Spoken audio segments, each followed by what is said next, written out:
우리는 이미 이사야서 63장 7절에서 15절 말씀을 통해서 이사야 선지자가 이스라엘 역사에 하나님께 행하셨던 그것을 바탕으로 하나님 앞에 간구하며 나아갔던 그 기도의 내용을 우리는 살폈습니다.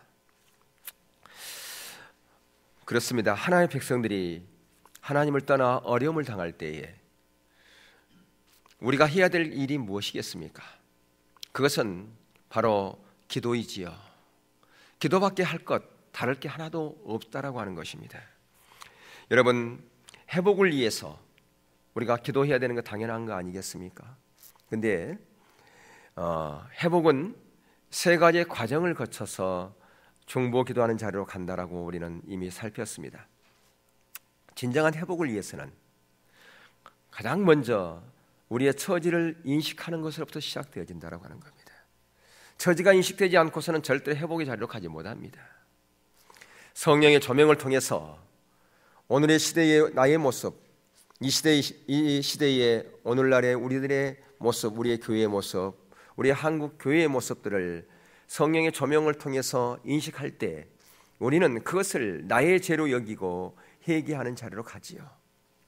그렇게 회개하며 하나님 앞에 탄원하며 강청하며 기도하는 것, 그게 바로 중보 기도다라고 하는 것입니다. 그래서 진정한 중보 기도는 바로 현실 이 시대를 바라보면서 우리가 정말 하나님의 그 마음을 가지고 하나님의 질투의 마음을 가지고 하나님 이대로는 안 됩니다라고 그렇게 강청하며 가는 것이 진정한 중보 기도인 것이고요. 성경에서 중보 기도가 바로 다 그런 중보 기도였습니다. 오늘 선지자도 바로 그 이스라엘에 그렇게 패망한 그 바벨론으로 포로 잡혀간 그 이스라엘 백성들을 바라보면서 그 민족을 바라보면서 하나님 앞에 강청하면서 기도하면서 탄원하면서 나아간 것을 볼 수가 있죠. 어리석은 백성들, 반역을 통해서 하나님을 떠나버린 백성들이었습니다. 그런데 이러한 기도는 오늘 본문 15절서부터 시작해서 이사야에서 64장 말미까지 계속 되어지는 것을 봅니다. 그 기도가 64장 말미까지 계속해서 그렇게 되어지는 것을 보게 되어지죠. 오늘 우리가 살펴보려고 하는 것은 바로 63장 그 뒷부분에 나오는 기도의 오늘 기도의 첫 단락입니다. 저와 여러분이 이 기도를 살펴보면서 오늘 살아가는 저와 여러분에게도 이 말씀이 우리에게 유일한 소망이요 하나의 생명의 빛이 된다고 하는 것입니다. 오늘날 우리들의 처지나 교회의 모습을 보면서 바로 바벨론 포로로 잡혀갔던 남쪽 유다의 모습과 영적인 상태와 조금 다른 바 없다라고 하는 것을 우리는 보아야 됩니다. 이 점을 바로 깨닫는다면 우리는 하나님 앞에 기도하는 자리로 갈 수밖에 없습니다. 열정적으로 기도하는 자리로 갈 수밖에 없다 그 말입니다. 이렇게 기도할 때 하나님께서 우리 가운데 소망의 빛을 비춰 주실 것이기 때문에 그렇습니다. 그래서 오늘 우리는 두 가지 관점에서 보려고 합니다. 열정적인 기도의 특징이 무엇인가라고 하는 부분을 세 파트에서 살펴보려고 하는 것이고요. 그렇다면 이렇게 열정적으로 기도하는 그 근거가 뭔가, 무엇을 근거로 우리는 열정적인 기도의 자리로 가야 되는가라고 하는 이 부분의 세 가지 파트를 또한 세 가지 부분을 살펴보려고 하는 것인데요. 가장 먼저 열정적인 기도의 특징 첫 번째가 뭐냐? 그것은 바로 절박함과 강청함이다라고 하는 것입니다. 오늘 선지자의 기도에는 절박함이 묻어 있습니다. 자신의 처지를 알기 때문에 절박하게 기도할 수밖에 없고요, 시대의 현실을 알기 때문에 절박하게 기도할 수밖에 없다라고 하는 것입니다. 오늘 본문을 보면 하나님의 백성들이 살던 성들은 이방인의 손에 의해서 약탈을 당하고 무너지고 성소는 더럽혀졌습니다. 그래서 이사야 선지자는 이러한 처지를 하나님께 아뢰는 후에 절박하게 탄원하고 있는 것을 보이죠. 여러분, 이 점을 우리는 놓쳐서는 안 된다라고 하는 것입니다. 저와 여러분이 하나님의 백성이라면 오늘날의 교회의 상태를 보면서, 오늘 주변의 세상을 보면서, 아니 우리의 영적인 모습을 보면서 우리는 안일하게 그냥 시간을 보내서는 안 된다라고 하는 것입니다. 오늘날 교회가 치유되어지고요 다시 회복되는 길은 바로 내가 누군가라고 하는 나의 정체성을 바로 깨닫는 데서부터 시작되어집니다. 하나님의 마지막 재앙이 닥치기 전에 우리 모두는 다 성령의 조명을 통해서 우리의 처지를 인식할 필요가 있습니다. 내가 지금 하나님으로부터 얼마나 멀리 떨어져 있는가를 볼 필요가 있다 그 말입니다. 이렇게 우리의 처지를 인식하고 겸손하게 하나님의 은혜를 구하며 나갈 그 자리에 우리는 절박함이 있습니다. 그 자리에서 우리는 강창할 수밖에 없습니다. 하나님, 이대로는 안 됩니다. 주님의 은혜가 아니면 안 됩니다라고 하는 그 절박함이 거기서 묻어난다고 하는 것이죠. 두 번째로 열정적인 기도는 바로 감정을 토해내는 기도인 것을 보게 됩니다. 오늘 본문의 기도는 고백과 탄원 사이를 오고 가고 있는 것을 봅니다.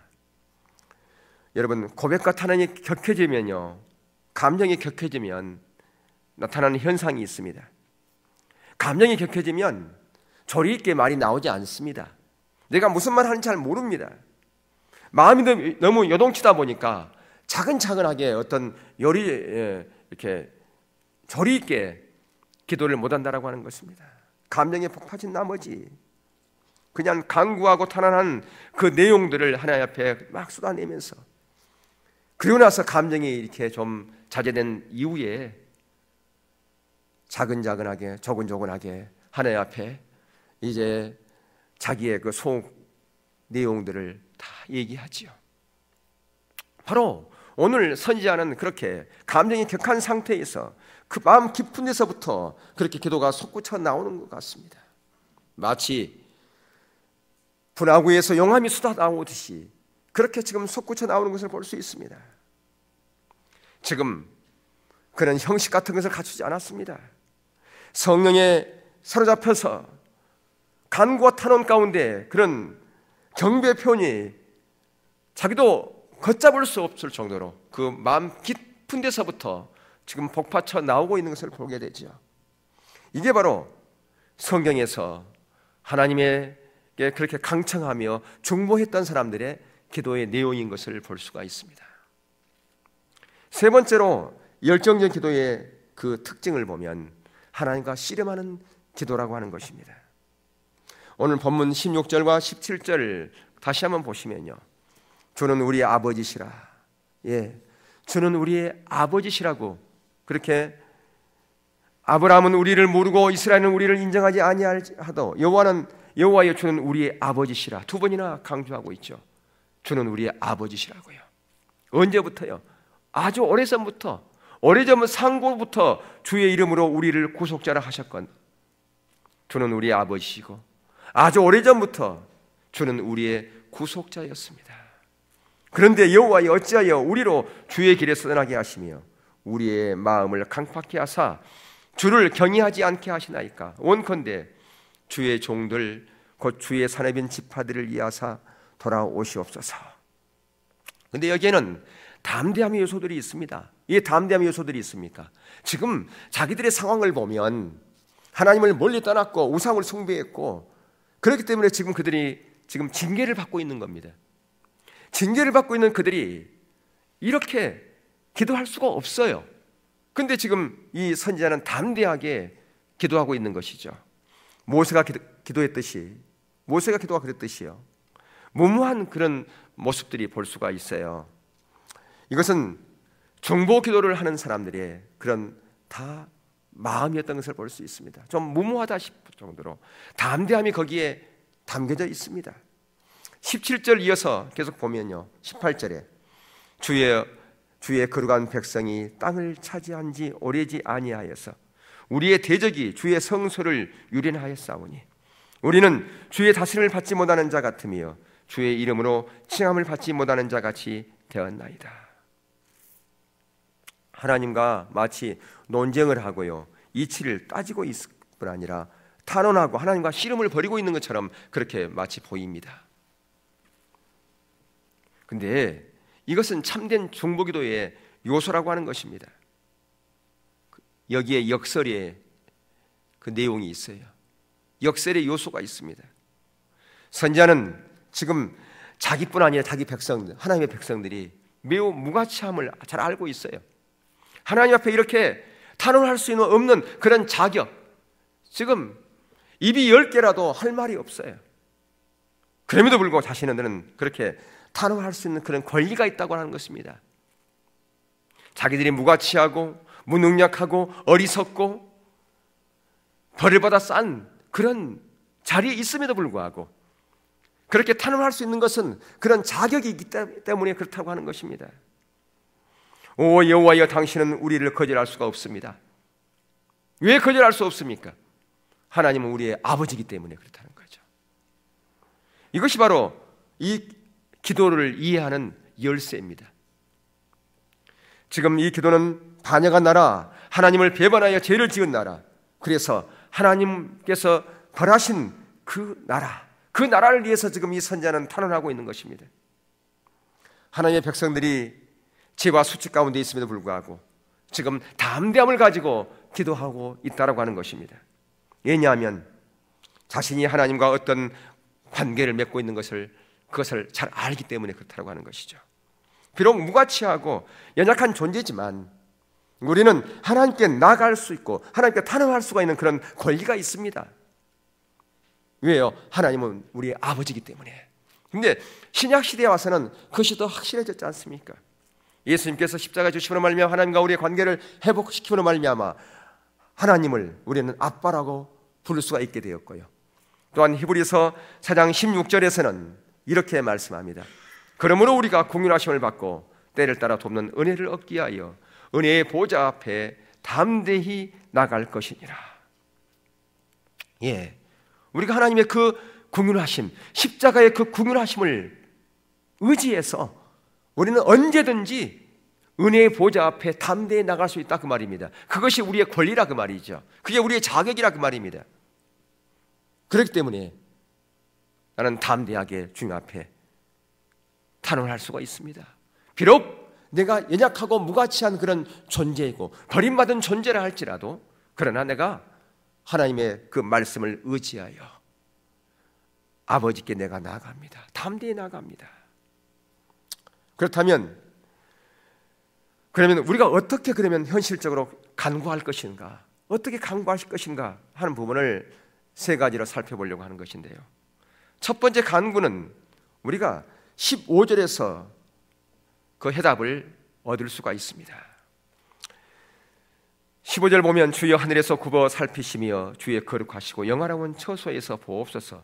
주의 열성과 주의 능하신 행동이 이제 어디 있나이까? 예, 이제 어디 있나이까? 이 어디 있나이까가 주제입니다. 주님이 어디 있습니까? 주님의 얼굴은 어디 있습니까? 그 얘기라 그 말이에요. 주님의 얼굴은 어디 있습니까? 지금 이스라엘은 전쟁에서 완전히 패했습니다. 왜 전쟁에서 패했습니까? 그들이 하나님을 버리고 우상을 숭배하고 의식의 본질을 되쳐버린 그런 거짓 신앙체계 가운데 있었기 때문에 그들은 하나님으로부터 징계를 받을 수밖에 없었습니다. 이방 나라를 쳐서 하나님께서 그들을 징계했습니다. 이방 나라를 들어가지고 그들을 징계했습니다. 그래서 큰 무리와 백성들은 바벨론의 포로와 노예로 사로잡혀 갔습니다. 성전과 다윗성은 완전히 폐해가 되어버렸죠. 어떻게 이런 일이 일어날 수 있습니까? 주님 어디에 계십니까? 대체 무엇이 문제입니까? 무엇이 잘못된 것입니까? 오늘날 우리들의 현실과 조금도 다를 바 없습니다. 오늘날 교회가 주님 무너졌습니다. 오늘날 교회가 세상으로부터 조롱을 받고 있습니다. 세상에 영향력을 행사하지 못하고 있습니다. 승리하는 원수들이 교회를 비웃고 있습니다. 조롱하고 있습니다. 지금 무엇이 문제입니까? 우리에게 필요한 것이 과연 무엇입니까? 예, 지금 여기에서 이 선지자는 하나님의 얼굴을 구하고 있는 거예요. 어디 있습니까? 지금 우리 가장 필요한 것은 하나님의 임재고 하나님의 얼굴입니다. 그런데 하나님 왜 얼굴을 가리시고 어디에 계시는 것입니까? 여러분 16절에 보면 하나님은 우리 아버지라고 표현하고 있지 않습니까? 우리가 어린 자식을 대하듯이 우리를 대하고 있는 것입니다. 어린애가 바깥에서 부모 보기에도 잘못된 어떤 일을 하고 왔어요. 그래서 부모가 그 어린애를 예면합니다. 나 너 안 볼 거야. 그러면 그 어린애가 어떻게 하던가요? 어린애가 자꾸 예민한 그 부모의 얼굴 앞으로 계속 어리기를 내밉니다. 예, 예민하세요. 예, 등을 돌려요. 그러면서 얼굴을 계속 내밀지 않습니까? 왜 그래요? 어린애는 담대함이 있거든요. 어린애는 그것을 큰 잘못이라는 것을 알지만, 그러나 그 부모의 사랑을 알기 때문에 그 부모 앞에서 계속 얼굴을 내미는 겁니다. 그러면서 부모에게 매달리면서 자기를 쳐다봐 주기를 바랍니다. 그래서 그 아이는 부모가 자기를 쳐다보지 않는 것 때문에 너무 고통스러워합니다. 잡아당기면서 애원하면서 어떻게든지 그 부모가 자기를 쳐다보기를 그렇게 바라는 거죠. 마찬가지입니다. 바로 여기서의 그 중보기도가 바로 그런 자세로 하는 거라 그 말입니다. 우리를 굽어 살펴주시옵소서. 우리를 보아주시옵소서. 오 하나님, 왜 우리를 예면하십니까? 왜 얼굴을 피하십니까? 왜 등을 돌리십니까? 이 나그네처럼 낯선 사람처럼 우리를 떠나 계십니까? 우리를 굽어 살펴주시옵소서. 다시 얼굴빛을 우리에게 비춰주시옵소서. 따뜻한 미소로 우리를 다시 돌아봐 주옵소서. 그렇게 지금 탄원하고 애치고 있다라고 하는 것입니다.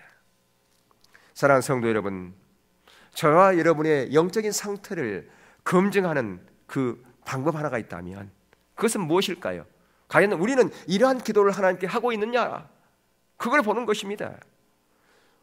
우리가 기도하면서 새벽에 이렇게 기도하는 거 보면, 어떤 우리 성도는 아니지만 예부에서 가끔 오신 분들 보면 기도 처음 시작에서 끝까지 주시옵소서로 끝나더라고요. 하나님 이것도 주시고 이것도 주시고 이것도 주시옵소서, 주시옵소서.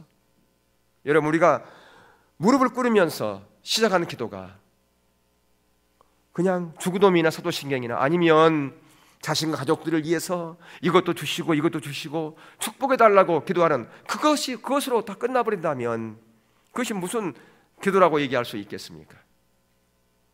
우리의 신앙의 현주소를 검증해보는 방법은, 내가 과연 하나님의 얼굴을 구하고 있는가? 하나님께서 나를 예민하고 있는데 하나님을 내가 찾고 있는가? 그런 자리에 내가 있는가를 보는 것입니다. 정말 나를 향해서 미소 짓고 있는 그 하나님을 바라보고 있는 그런 열망한 내가 있는가를 점검해 보는 거라 그 말입니다. 그것이 됐을 때 우리의 영적인 상태가 회복되어지는 것이라고 그렇게 말할 수가 있을 것입니다. 자비의 하나님, 은혜의 하나님, 그 얼굴빛을 저에게 비춰주시옵소서. 이것이 바로 이 선지자의 고민이었습니다. 하나님 얼굴을 피해버리신 그 일 때문에 그는 고민하고 있습니다. 그는 말합니다. 오 주여, 우리를 굽어 살펴주옵소서. 오늘날 교회의 모습과 조금 다른 바 없지 않습니까? 하나님, 오늘날 교회가 길이 멸멸하고 황폐해져 있습니다. 세상으로부터 조롱과 멸시를 받고 있습니다. 하나님의 임재가 떠나 있습니다. 주님, 하나님 은혜를 베풀어 주세요. 하나님의 임재를 사모하며 임재 가운데 있는 것이 얼마나 귀한 일인지를 우리가 인식하지 못하면 우리가 기도하는 것이 일상적인 기도만 하고 끝나버린다고 말입니다. 여러분, 하나님의 임재가 없는 예배, 하나님의 뒷받침해 주지 않는 예배, 그 설교, 그 참으로 견디기 어려운 고통입니다. 우리가 예배 가운데 하나님의 임재가 없다면, 임재가 사라져버렸다면 그것 때문에 여러분이 애통해야 되고요, 그것 때문에 하나님 앞에 갈망하고 탄원하며 나가야 된다고 하는 것이죠. 두 번째 간구하는 그것은 바로 두 번째 간구는 하나님의 긍휼과 은혜, 부드러운 자비를 베풀어 달라는 것입니다. 오 주님, 우리가 할 수 있는 것은 아무것도 없습니다. 주님의 긍휼이 아니면, 주님의 자비가 아니면, 주님의 은혜가 아니면 안 됩니다. 원컨대 주의 종들 곧 주의 사내민 지파들을 위해서 돌아오시옵소서. 왜 하나님 우리에게 돌아오지 않습니까? 예, 낯선 자처럼 그렇게 계십니까? 예, 나그네처럼 계십니까? 예, 우리에게 돌아오지 않으십니까? 주의 베푸시던 강관 자비와 긍휼은 어디 갔습니까? 여러분, 여기서 우리가 주목할 것은 강구한 자비라고 하는 단어에 주목할 필요가 있습니다. 이 강구한 이 자비라고 하는 이것은 히브리어로 우리말로 해석하면 창자라고 하는 거예요. 창자. 왜 창자라고 하는 단어를 이 자비라고 하는 것으로 이렇게 사용했을까요? 여러분, 우리가 애간장이 녹는다는 말이 있지 않습니까?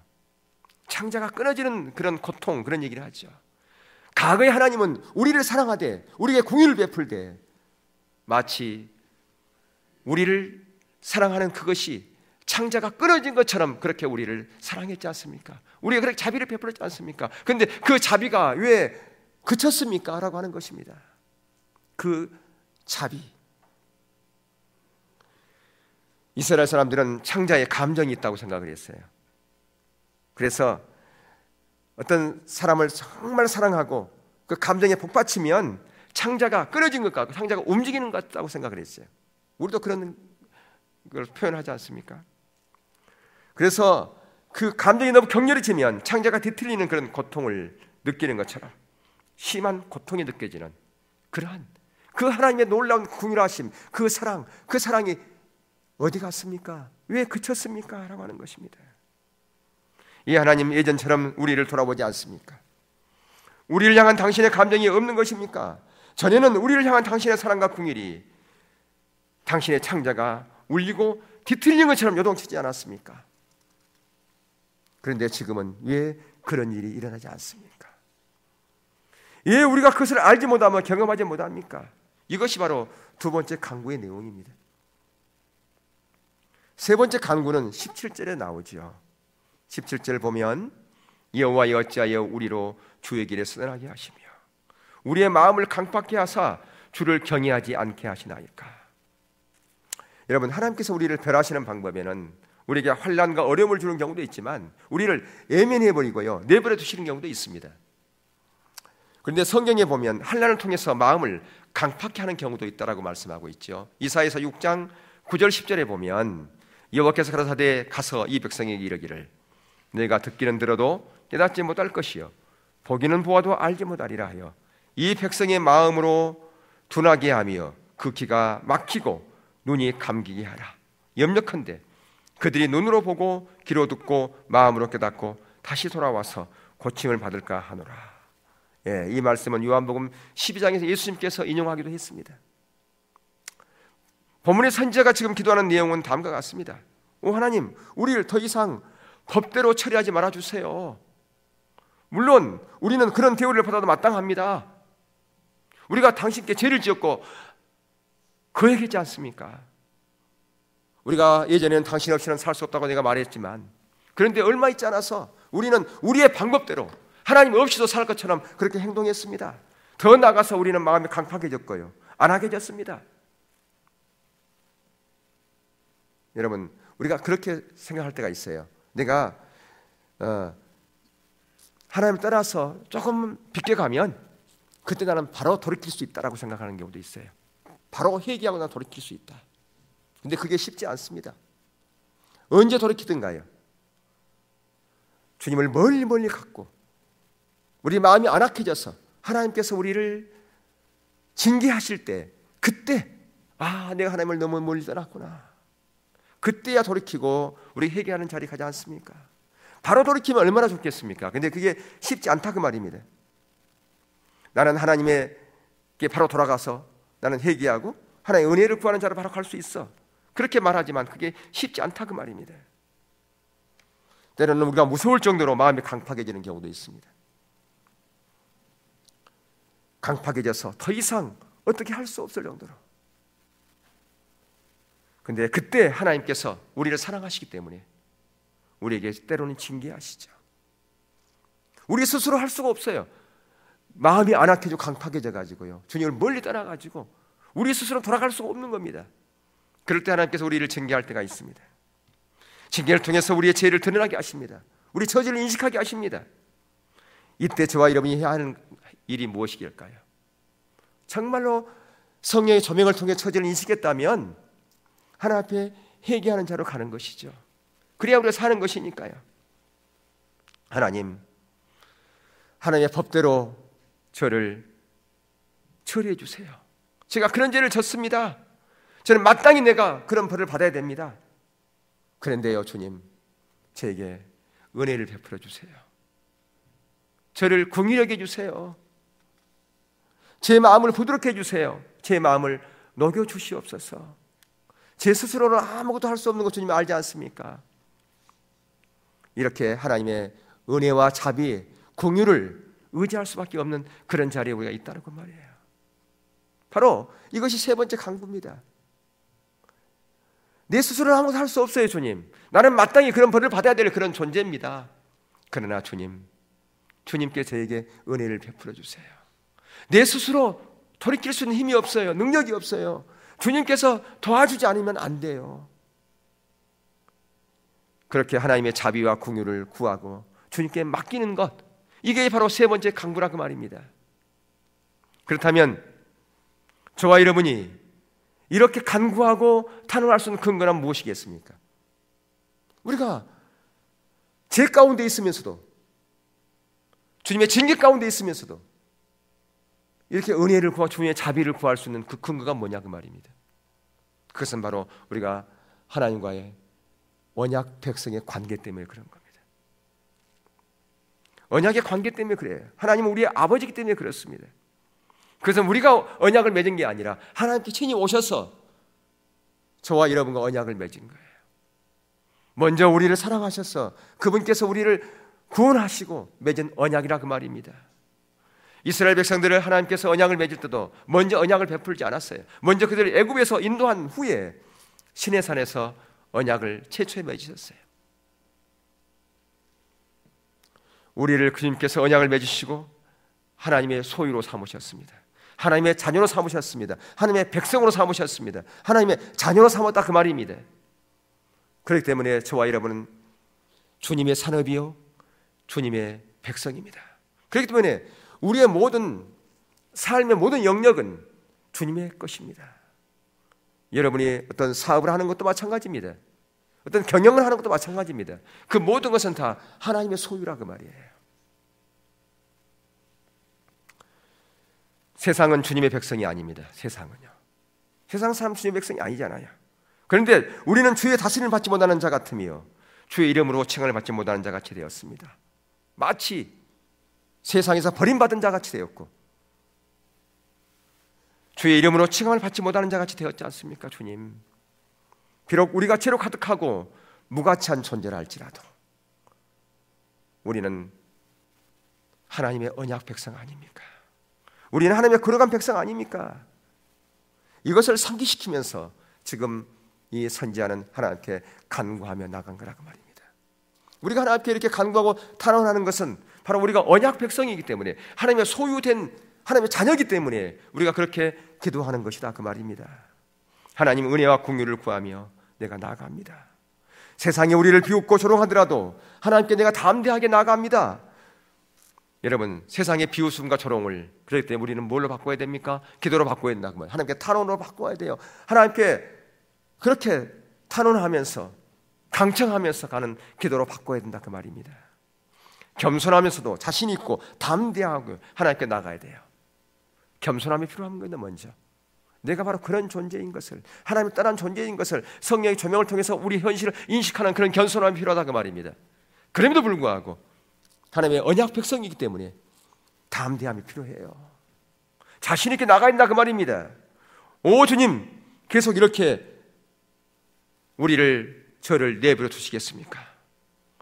저들은 지금 언약 백성도 아닌데 저들은 저렇게 번창하지 않습니까? 저렇게 잘 되는 것처럼 보이지 않습니까? 우리는 연약하고 미약하지만 이렇게 넘어져 버렸지만 반역을 저질렀지만 죄로 가득하고 죽게 아무것도 내세울 것 없지만 그럼에도 불구하고 여전히 저는 하나님의 언약 백성 아닙니까? 하나님, 저를 불쌍히 여겨주세요. 저를 긍휼히 여겨주시고 다시 우리를 보시고 미소 주세요. 우리를 보시고 다시 웃어주세요. 계속해서 우리와 동행하시고 우리를 떠나지 말아주세요. 바로 우리는 이렇게 하나님 앞에 열정적으로 기도하는 자로 가야 된다 그 말입니다. 이 선지자가 이렇게 하는 것처럼 정말 우리의 처지를 성령의 조명을 통해서 인식했다면 우리는 이렇게 나가야 되는 거죠. 우리의 현실을 바라보면서 오늘날의 교회를 바라보면서 이 시대를 바라보면서 우리는 기도해야 됩니다. 일차적인 기도, 주시옵소서가 아니라 이것도 주고 이것도 주고 이것도 잘 되고 이것도 잘 되고가 아니라 주님,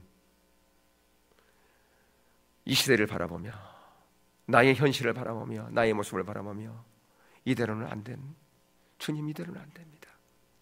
주님의 은혜가 아니면 안 됩니다. 주님의 도우심이 아니면 안 됩니다. 비록 내가 주님을 떠나 있고 주님 앞에 내가 범죄했다 할지라도, 오늘날 이 시대가 이렇게 하나님 앞에 멀리 떠나 있다 할지라도 우리가 하나님의 언약 백성이기 때문에 내가 담대하게 주 앞에 강청하며 간구하며 나아갑니다. 주님, 우리를 다시 치유해 주시고 우리를 회복시켜 주세요. 그렇게 우리가 하나님 앞에 나가야 되겠죠. 여러분, 내일부터 우리가 짤막하게 기도합니다. 우리 교회를 위해서, 우리가 회복을 위해서. 여러분, 정말 우리의 모습을, 저와 여러분의 모습을 보았다면, 오늘의 현실을 성령의 조명을 통해서 인식했다면, 우리의 교회의 모습을 본다면 정말 여러분들이 기도하는 자로 가야 됩니다. 강청하는 자로 가야 된다 그 말입니다. 이것이 진정한 회복의 자리이기 때문에 그렇습니다. 이것이 진정으로 하나님께 원하시는 것이기 때문에 그렇습니다. 바로 이러한 자리에 갔을 때 하나님께서 우리 가운데 다시 얼굴빛을 비추실 겁니다. 다시 미소 지으는 그 주님의 얼굴을 바라볼 수 있게 될 거라 그 말입니다. 원하기는 여러분 모두가 다 이 자리로 가서 하나님의 은혜를 경험하는 그러한 놀라운 하나님의 복을 경험하는 여러분의 날마다의 삶이 되기를 축복합니다. 그리고 이번 우리가 나흘간의 그 8시 밤의 기도 가운데 하나님의 놀라운 그 치유와 회복이 일어나는 그런 역사가 일어나기를 주의 이름으로 축원합니다.